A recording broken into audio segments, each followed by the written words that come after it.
guys! Welcome to our channel. So, dili po niya na an iyo konseho, but this is an iyo kusina. This afternoon, we will make the famous Dalgona coffee. So, di kita magpara-inarte, diba? So, kung anong makikita natin sa house, yun na lang ang kukunin natin. At dahil, enhanced community quarantine ngayon, para makatulong tayo sa mga ating mga kapulisan, you know guys? Diba, Myla? Huwag na tayo magpapasaway. So, don't go out. Just watch and learn. And then, pwede nyong i-apply sa inyong mga kusina. Now, let's start. Very simple. Ang kailangan lang natin ng mga ingredients, 3 lang. So, ano yun? My God, ang hirap nun. So, eto, meron tayo. We have, anong tawag dito? Coffee? Ay, dito banda. Ayan. So, ito yung coffee. Nescafe. Like this one. Diba? Malay nyo, makatanggap ako ng komisyon sa Nescafe for advertising their product. So, ito yon yung Nescafe. Ayan siya guys. Nakikita nyo dito sa ating mas focus na camera. And then we have sugar. Sugar! Kahit anong klaseng sugar. Pero mas maganda kung brown. Kasi pagka white, hindi mo masyado ma-achieve yung color na dark na color. And we have cold water. Ayan. Kasing lamig yan ang ulo ko ngayon.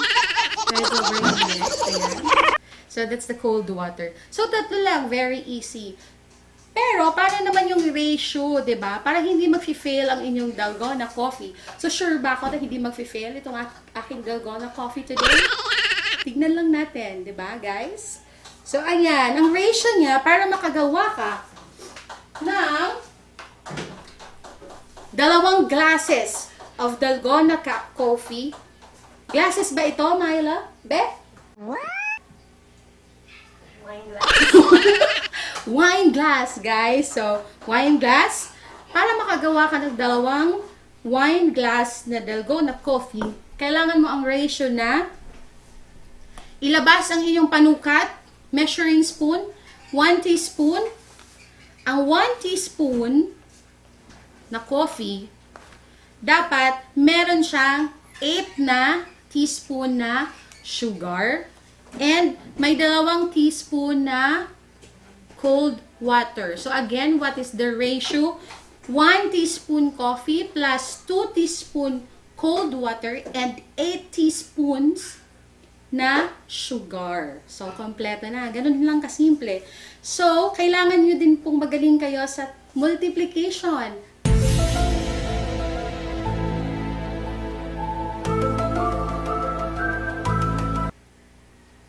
Para madagdagan nyo yung 2 glasses of Dalgona coffee. Para isahan lang ang pag-prepare. So, simulan na natin guys. Kunin natin ang ating maliit na container kung saan pwede natin i-mix ang ating 3 main ingredients. So, let's start. Dahil 6 kami ngayon dito sa bahay, so dapat kayo na po ang bahala mag-compute. Basta 6 po kami. At para may sobra, ang prepare ko po is 4 teaspoon na coffee. So, that's 1, 2, 3, 4. So, that's 4 teaspoon of coffee. Dahil 4 yan, kailangan natin ng, ay dito na muna tayo sa dry ingredients. 4. So, 4 times 8. Ilan yon? 4 times 8. 32. Oh, that's 32. Oh, di ba? Galing-galing yung cameraman ko. 32. So, let's count. 1, 2, 3, 4, 5, 6, 7, 8, 9, 10, 11, 12, 13, 14, 15, 16, 17, 18, 19, 20, 21, 22, 23, 24, 25, 26, 27, 28, 29, 30, 31, 32. So, that's 32. Para naman sa 4 teaspoon na coffee, kailangan mo din ang 4 times 2, how many? 8. 8 teaspoon naman ng cold water. 1, 2, 3, 4, 5, 6, 7, and 8. There you go. So, kompleto na ang ating tatlong ingredients. But before natin i-mix, very simple lang ang ating steps. Kailangan lang natin i-mix ang ating mixture using pwedeng eto lang ang gamitin natin na pang-whisk. Para sa mga maliliit ang braso, tulad ni Myla. Dapat makita ng camera si Myla, Mr. Cameraman. Ayun siya, guys. Ayan. So, nakita niyo yung braso niya. And tingnan niyo ang braso ko. Diba? So, masyado malaki ang braso ko. So, para hindi na siya lumaki, guys, hindi ko ako gagamit nito. At ang gagamitin ko ang aking kaibigan na stand mixer. Ayan. Dahil malaki po ang braso ko. So, depende po, pagka malaki ang braso nyo, hand mixer. Kung maliit kasing liit ng braso ng sister ko, yun, pwede kayo magmano-mano. But, before natin yan start na i-mix, kailangan i-prepare muna natin yung ating milk. Diba? Na ilalagay natin dito sa ating 2 glasses. So, magtitimpla tayo ng milk. Kahit anong gatas po, kahit galing sa dudo ng cow, pwede po yan.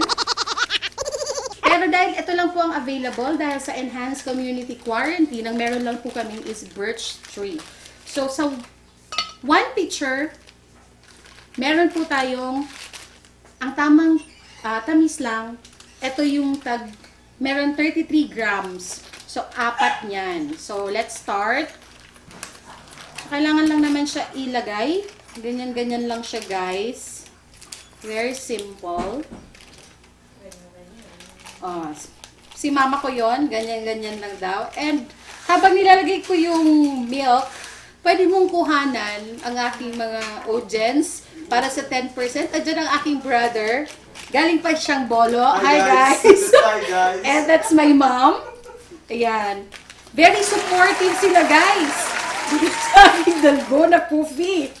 Ayan. So, nasa pangalawang sachet na tayo. And then, eto na yung pangatlo. May sipon ako, guys. Medyo konti lang, pero wala naman po akong COVID.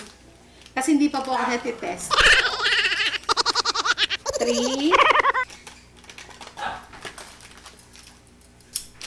And 4.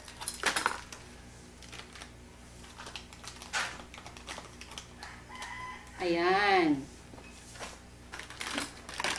And then, kailangan lang natin siyang i-mix. Ihalo lang natin siya using spoon. So, ready na ang ating milk.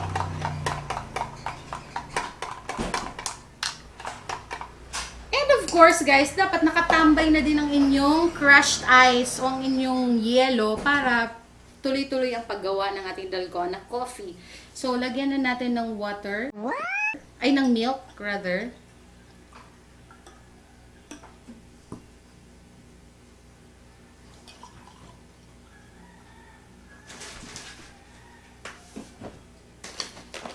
And then,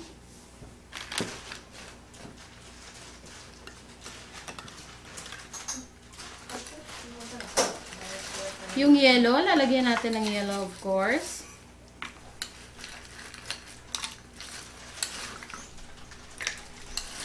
So, kailangan naghugas po kayo ng inyong mga kamay.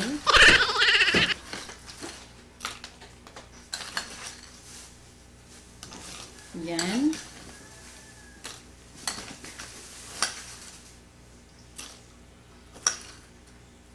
Okay. So, ready na ang ating pang-ilalim na gatas. So, ngayon, ang gagawin na natin, guys, kailangan na natin i-mix ang ating ingredients. So, hindi pa siya pala nakasaksak. Ang bagal ng aking assistant. Papalitan ko na siya. Ayan. Okay.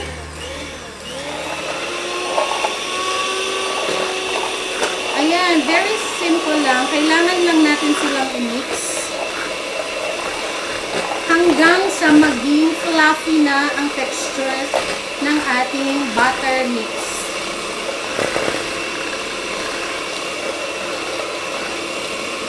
Ayan. A few moments later. Let's check again, guys. Ayan. So, perfect ang ating mixture.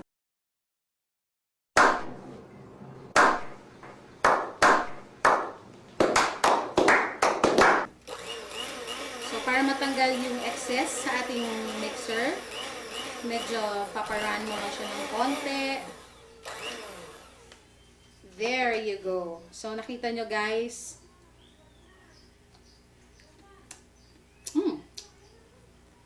Coffee. Masarap. So, ayan. So, nakita na natin. Tapos na ang ating mixture. Kung gusto nyo perfect, kailangan nyo ng piping bag para squeeze nyo sa inyong glasses ang Dalgona coffee. Pero dahil enhanced community quarantine, ngayon, hindi ako nakabili. Wala akong stock ng piping bag. So, we can make use yung spoon nyo, ordinary spoon or this one, para ilagay. So, I think, kita nyo guys, very beautiful kasi ganda ni Myla.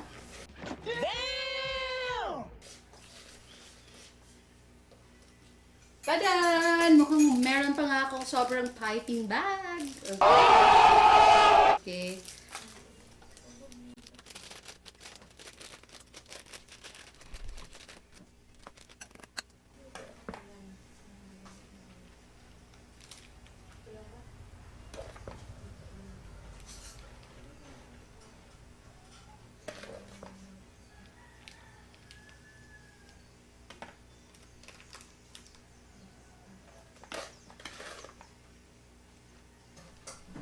There you go.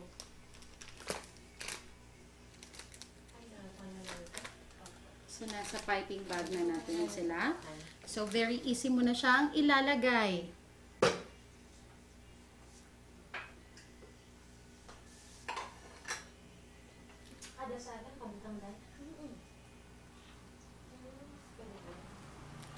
Tada! And, to complete ang kanyang beautiful na presentation, kailangan mo lang siyang itap. Mag-sprinkle ka ng konting coffee. Para kompleto ang experience. And then, nahirapan kami kahapon maghanap ng straw. Para lang sa video na to guys. Makikita nyo, so meron kaming bending straw. Where, tadan!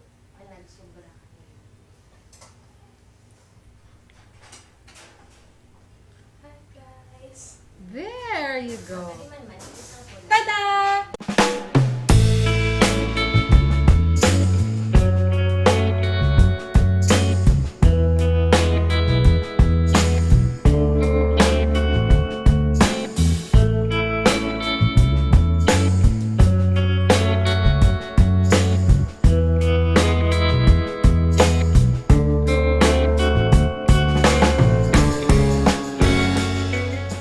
So now let's enjoy our Dalgona coffee. Thank you guys for watching. See you next video. Bye!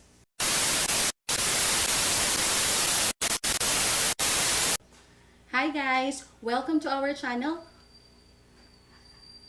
Dur-diretso na. Kailangan malakas ang boses ko, dili man. Kalma lang. Magkimabol yung